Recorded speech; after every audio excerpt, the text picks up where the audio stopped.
ورسه وګوره په دې ښار کې پر افغانیانو باندې پابندي لګېدلې ده.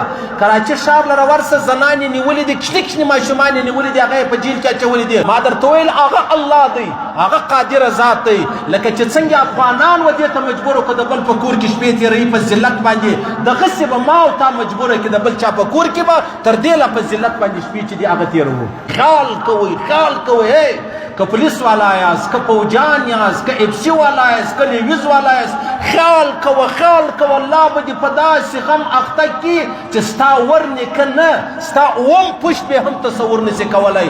ظلم مه کوئ، د ظلم پای ډېر تریخ دی، د ظلم انجام چې دی هغه ډېر تریخ دی. د خدای دپاره درته وایم مه کوئ، ظلم مه کوئ. په عزت مې راوستلي وو، په عزت باندې به د دې کوره څه رخصتوې. که مېلمه سړی په عزت راولي به بې عزتي یې رخصتوي. تر دې کمینه نسته، تر دې ذلیله نسته، تر دې رسوا نسته.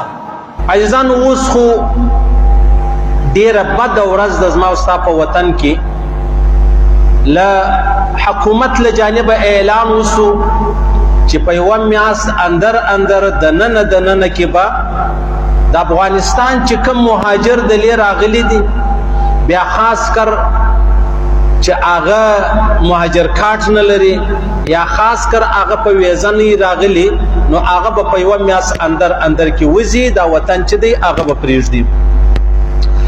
عزیزانو لکه څنګه پیغمبر علیه السلام مبارک د ادې فضیلت بیان کړی دی، ورسره د بابا هم فضیلت بیان کړی دی. لکه چې څنګه پیغمبر علیه السلام د بچی فضیلت بیان کړی دی، ورسره د لور هم فضیلت بیان کړی دی. لکه چې څنګه پیغمبر علیه السلام د ورور فضیلت بیان کړی دی، وڅنګ پیغمبر علیه السلام د خور فضیلت بیان کړی دی. لکه چې څنګه پیغمبر علیه السلام د قریبانو فضیلت بیان کړی دی، وڅنګ د بیگانه هم فضیلت بیان کړی دی. لکه چې څنګه پیغمبر علیه السلام د انسانانو فضیلت بیان کړی دی، وڅنګ د حیوانانو هم فضیلت بیان کړی دی. لکه چې څنګه پیغمبر علیه السلام د انصارو فضیلت بیان کړی دی، وڅنګ د مهاجرو هم فضیلت چې دی هغه بیان کړی دی. عزیزانو یو انصار راځي، یو مهاجر راځي. انصار و دې کوربه ته ویل کیږي، میزبان ته ویل کیږي چې د چا وطن دی، د چا کور دی، هغه ته انصار ویل کیږي. لبل ځایه، لبل وطن، لبل علاقې راغلو خلکو ته بیا مهاجر چې دی هغه ویل کیږي. ښکاره مثال د پیغمبر علیه السلام مبارک دی چې مکه معظمه د پلارو د نیکه ښار ولو، بیا د خپلو قریبانو یا د هغه رقم د مشرکانو د منافقانو څخه دومره تنګ رالی، د خپل وطن د خپل کور د مکه چې د هغه یې پرېښوله، بیا رالی مدینې لره. د مدینې خلکو ډېر اعزاز او احترام و پیغمبر علیه السلام مبارک ته ورکوي. پیغمبر علیه السلام مهاجر بلل کیږي. د مدینې چې کوم اوسېدونکي و چې د ایمان او اسلام یې درلودی، د پیغمبر علیه السلام احترام او اکرام یې درلودی، و هغه ته انصار ویل کیږي. که یو طرف ته پیغمبر علیه السلام د انصارو ذکر کړی دی، و بل طرف ته پیغمبر علیه السلام د مهاجرو هم ذکر کړی دی. پیغمبر علیه السلام مبارک فرمایي چې انصار زما تن دی، زما د تن جامه ده، زما قمیص دی. او نور خلق پیغمبر علیه السلام فرمایي لما لیرې سوې جامه ده. لکه زما او ستا یو پټو پر وژی، یو می قمیص پتنی.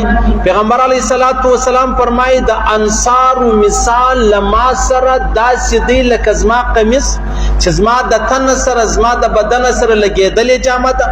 او دغسې د غیر خلکو مثال بیا داسې دی لکه دا چادر را واخله چې هغه بیا پر قمیص باندې لوړ پروت وي.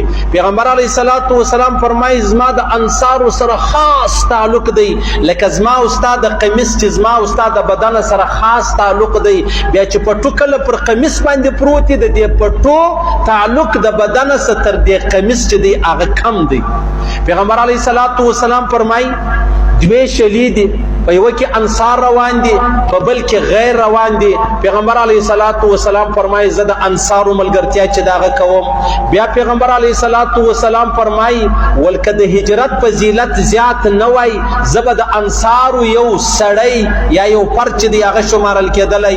بیا پیغمبر علیه الصلاۃ والسلام فرمایي وای کچیر پر انصارو باندې مهاجر چې دی هغه حکمران سلو تاسو را ولاړ سي په انصارو کې چې ښه خلک دي د هغو سره ښه کوئ او کچیر بد خلک دي پیغمبر علیه الصلاۃ والسلام فرمایي هغه به معافوئ.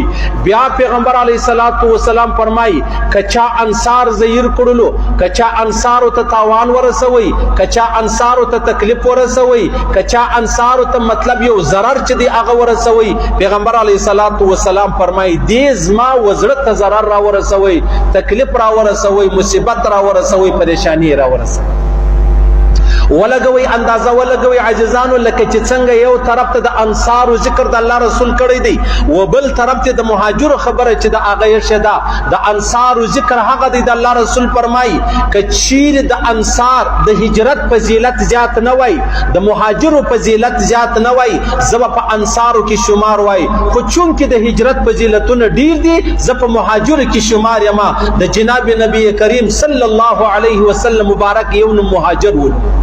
نن زما استا په شار کې زما استا په وطن کې دا د مهاجر نم دا شکنځا وګرځیدله د مهاجر نم چې دی دا عیب وګرځیدی د مهاجر نم چې دی هغه پیغور وګرځیدی.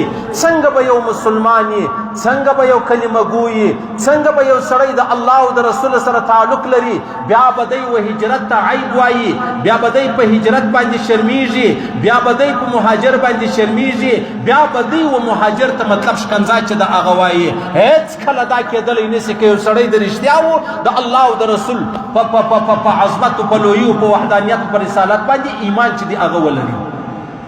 اوس نن که د افغانستان پر کور برابره ده چې د په لکو انسانان په دې وطن کې اوسیږي نو ستا څه فکر دی چې کوم الله او افغانیانو ته پیسه کړې ده هغه الله او پاکستانیانو ته نشي ورپېښولی؟ زما او ستا تاریخ هیر دی چې په پخوا زمانه کې به کله زموږ د بلوڅانو مطلب یو سخته ورځ راله دوی به کابل لره ولاړو پر پښتنو به سخته ورځ راله دوی به کابل لره ولاړو.